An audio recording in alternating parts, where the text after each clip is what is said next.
तो सामान्य Hindi class 12th का आज का जो पेपर है उसको रिव्यू करने वाले हैं। तो खंड का में जो बहुविकल्पीय प्रश्न थे, उसमें पहला पाणिनिकालीन भारतवर्ष नामक कृति के लेखक कौन है? ये पूछा गया। फिर दूसरा पूछा गया द्विवेदी युगीन लेखक, मतलब द्विवेदी युग के लेखक कौन से हैं? 4 ऑप्शन दे रखे हैं, इसमें बताना है कि द्विवेदी युग के कौन से लेखक हैं।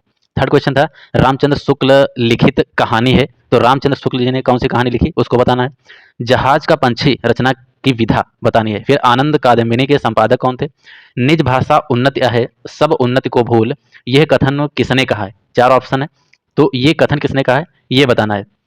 तो ये दूसरे क्वेश्चन का खंड। फिर खा खंड में कितनी जो अगला क्वेश्चन है कि छायावाद जो युग है उसके कवि, तो 4 ऑप्शन हमारे पास दे रखे हैं।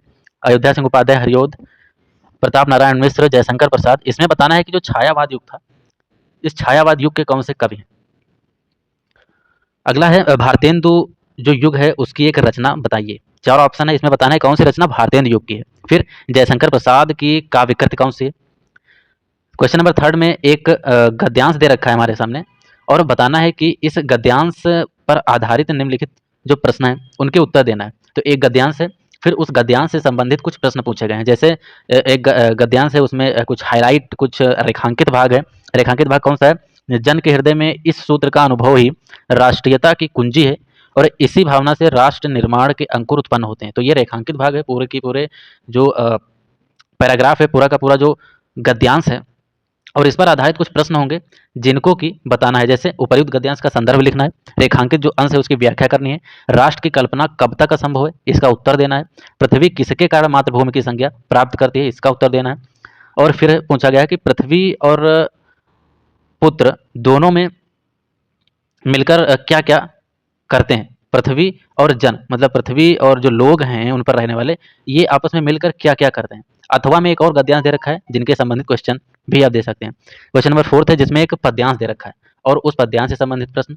इसमें भी अथवा में 2 पद्यांश हैं, किसी एक के प्रश्नों का उत्तर देना है। क्वेश्चन नंबर थर्ड जो है, निम्नलिखित में से किसी एक लेखक का साहित्यिक परिचय देते हुए उनकी प्रमुख रचनाओं का उल्लेख करना है। ऑप्शन है हमारे पास 4 लेखक में किसी एक लेखक का साहित्यिक परिचय देना है, चाहे हजारी प्रसाद द्विवेदी, कन्हैयालाल मिश्र प्रभाकर, हरिशंकर परसाई, या फिर डॉक्टर एपीजे अब्दुल कलाम। ऐसे ही कुछ कवि दे रखे हैं 4, और उन 4 कवियों में से किसी एक का साहित्यिक परिचय और उनकी रचनाएं लिखनी है। जैसे जयशंकर प्रसाद, सुमित्रा नंदन पंत, महादेवी वर्मा और अज्ञे। फिर क्वेश्चन नंबर 6 में कहानी दे रखी है, लाठी कहानी का कथासार या फिर ध्रुव यात्रा कहानी के उद्देश्य। तो इनमें से किसी एक प्रश्न को हल करना है, चाहे लाठी कहानी का हम कथासार व्यक्त करें या फिर ध्रुव यात्रा कहानी का उद्देश्य। क्वेश्चन नंबर 7 जिसमें एक खंड काव्य दे रखा है, और उस खंड काव्य के आधार पर किसी एक खंड के एक प्रश्न का उत्तर देना है। तो 4 प्रश्न है, 4 में से प्रत्येक में 2-2 प्रश्न पूछेंगे। रसमरथी के 2 प्रश्न, त्यागपथी के 2 प्रश्न, श्रवण कुमार खंड काव्य के 2 प्रश्न, ऐसे ही जो सत्य की जीत खंड काव्य है उस पर आधारित 2 प्रश्न हैं। तो इनमें से किसी एक प्रश्न को हल करना है, चाहे हम जो उसमें पात्र है उसका चरित्र का वर्णन करें या फिर हम उस खंड काव्य की कथा वस्तु बताएं। अगला है जैसे सत्य की जीत, फिर है मुक्त यज्ञ। मुक्त यज्ञ खंड काव्य है, तो या तो मुक्त यज्ञ खंड काव्य के आधार पर हम गांधी जी का चरित्र का वर्णन करें, या तो हम उसका कथासार बताएं। फिर आ जाते हैं खंड खा में। खंड खा जो कि संस्कृत दिग्दर्शिका का है, इसमें भी कुछ गद्यांश दे रखे हैं, 2 गद्यांश अथवा में और किसी एक का हिंदी अनुवाद करना है। अगले प्रश्न में पद्यांश दे रखे हैं 2 अथवा में और किसी एक पद्यांश का हिंदी अनुवाद करना है। क्वेश्चन नंबर 9 जिनमें कि मुहावरे और लोकोक्तियां हैं, इनमें से किसी एक का अर्थ लिखकर उसका वाक्य में प्रयोग करना है। जैसे अंधे के हाथ बटेर, ऐसे ही 4 ऑप्शन है, इनमें से एक को सॉल्व करना है। फिर अपठित गद्यांश को पढ़कर उसके जो क्वेश्चंस हैं उनको सॉल्व करना है। निम्नलिखित शब्द युग्मों का सही अर्थ चयन करना है। फिर एक शब्द है उसके 2 अर्थ बताने हैं, चाहे सुरभि हो, वारिद हो, नीरज हो, विधि हो। फिर वाक्यांश दे रखा है और उस वाक्यांश के लिए एक शब्द का चयन करना है जिसका कहीं भी अंत ना हो, मतलब कभी भी अंत हो ही ना तो अनंत। फिर है जो बूढ़ा ना हो, जो कभी बूढ़ा ना हो तो अजर। फिर निम्नलिखित में से किन्हीं 2 वाक्यों को शुद्ध करना है। हमारे पास 4 ऑप्शन है, इनमें से सभी में कोई ना कोई त्रुटि है, इनमें से किसी 2 को हमको शुद्ध करना है। फिर रस, छंद, अलंकार। रस में हास्य और शांत रस पूछा गया, किसी एक का लक्षण और उदाहरण देना है। ऐसे ही अलंकार में यमक और उपमा, और छंद में सोरठा और कुंडलियां।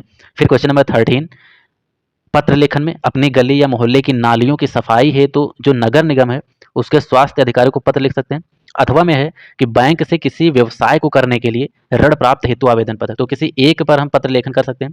फिर निम्नलिखित विषयों में से किसी एक विषय पर अपनी भाषा शैली में निबंध लिखना है, चाहे हम बेरोजगारी की समस्या और समाधान पर लिखें, या फिर साहित्य समाज का दर्पण है इस विषय पर लिखें, राष्ट्रीय एकता वर्तमान समय की अनिवार्य आवश्यकता है इस पर लिख सकते हैं, पर्यावरण संरक्षण का महत्व क्या है इस पर लिख सकते हैं, या फिर विज्ञान वरदान है या अभिशाप है। तो ये 14 क्वेश्चन जो कि आज के पेपर में